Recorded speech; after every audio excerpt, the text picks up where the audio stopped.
Fiasco. Fiasco! Yes, Fiasco. A game of powerful ambition and poor impulse control. Each of us will be playing a character that is going after the big thing in their lives, presumably, or something, ill-advised. And, probably maybe we'll fuck it up and it'll be awesome. So now we're all going to see how it works together. And before we do, though, you should understand the setup, obviously, and kind of the overall scope of it, so you can kind of get an impression of the end game and where things are going. Now, there are 3 points of distinction that, kind of strikes me as Fiasco being different than our usual RP intuitive muscle memory stuff. The first, your character is designed to fail, designed to suffer, and probably maybe even die. After all, without it, there'd be no Fiasco if everything was peachy keen. Second, think more about the connections and the relationships you have. Relationships. And not necessarily about your individual character. Because the more you keep things interconnected, the more events will inform more events and, action, reaction. It'll just naturally flow, I'm thinking. This will be more apparent in the setup. The third, just fucking go for it. Now the first act, each player is going to have 2 scenes. Then there's going to be the tilt, which is like the halfway point. Then Act 2 is going to have 2 more scenes each. And then it's the aftermath. And then you're done. That's it. So you got to make each scene count. And think, starting the momentum, building and escalating to the final huge explosion of everything coming together, presumably. Like Zorba the Greek. That initial strum escalates and it escalates and it escalates. Make sure when it gets towards the end, you're hitting full steam and you're hitting full stride and all things are going crazy and you're not still just sitting there strumming. Each scene is just strumming. Alright, so, ready for the setup? Good.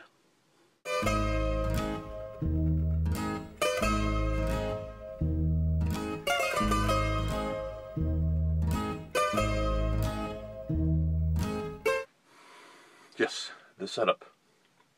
Now, you see all those dice right there in front of you? When you roll them, all at once, it'll be glorious. Each person's going to take a turn taking one of those dice and assigning it to a relationship, either between the person to your left or the person to your right, or assigning it to a completely different relationship that you have nothing to do with, at least initially. Over the course of it, 4 dice will get assigned to each relationship. As you can see from the different tables on either side, 1 die will choose the header,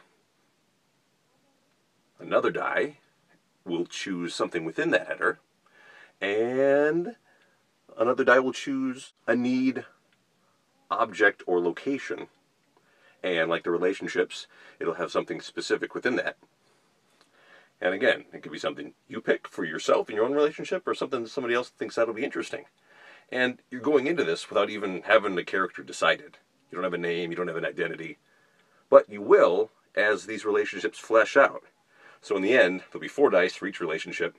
Relationship, a specific thing, and an object, location, or need, and something specific within that selection. Now the only rule is, in a 4-player game, you need exactly 2 needs. So 2 relationships have to have a need between them. And when you're thinking about how this works, like an object could be a shotgun, but it's not necessarily just in your inventory. This shotgun is a central object of your relationship with whoever you have that relationship with.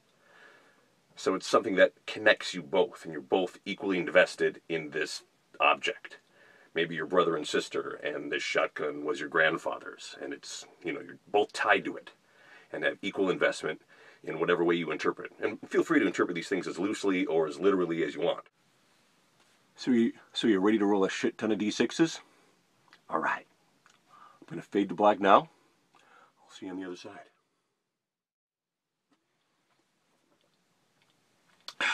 Oh, hey.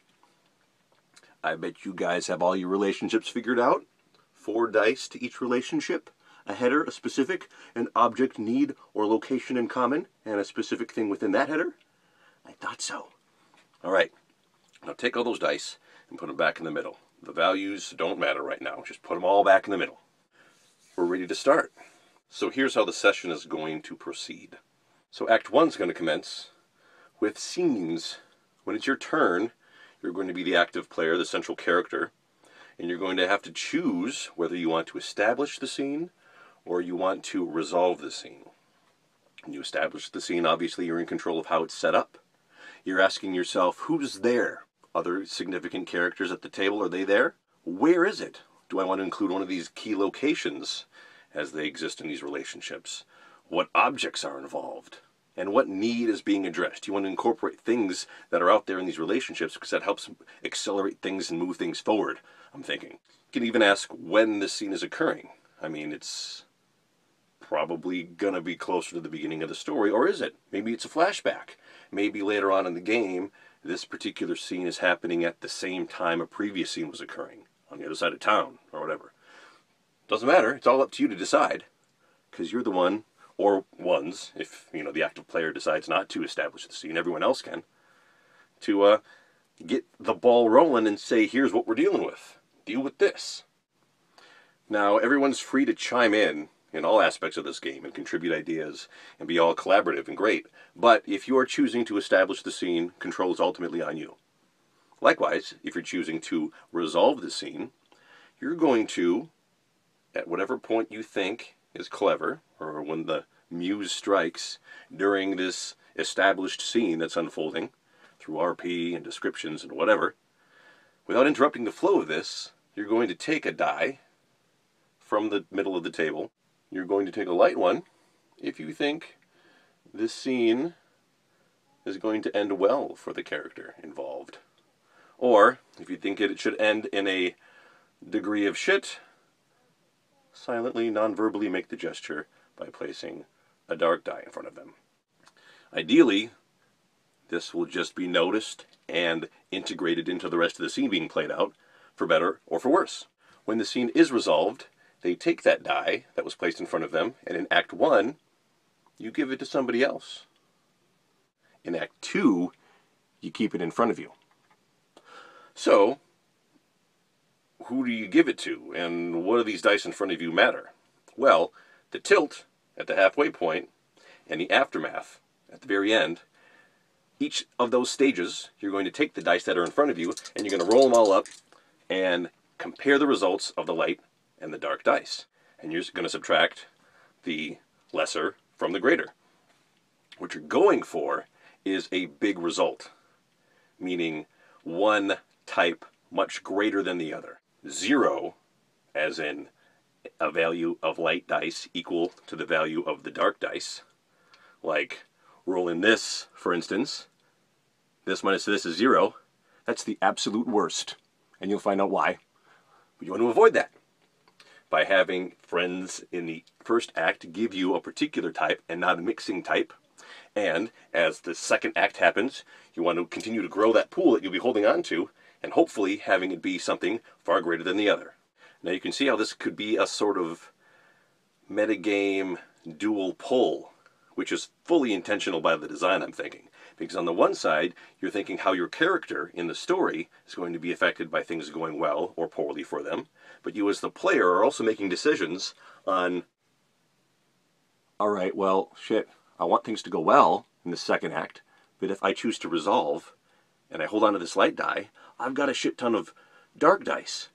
And the more of these light dice I put into my pool, the more likely it is I'll roll something along the lines of 0 during the aftermath. I don't want that. So, shit. Alright, fuck it. I want to keep going with these dark dice. I'm in a car chase. How's this going to end? So a scene happens. A dice is put in front of you, or at least in the first act, that dice is then given to another player, and you can choose to help them by adding more of the same type to them, or mess with them by mixing it up. And the first act goes until half the dice are gone, or, in other words, each player gets 2 scenes in turn. Then the tilt occurs. Then Act 2 happens, and in that, scenes will happen until all the dice are gone, or, in other words, each player gets another 2 scenes. And then there's the aftermath, and we see how this whole hot mess gets resolved. Alright, so who's ready to start us off with the first scene? I know. Let's see. How about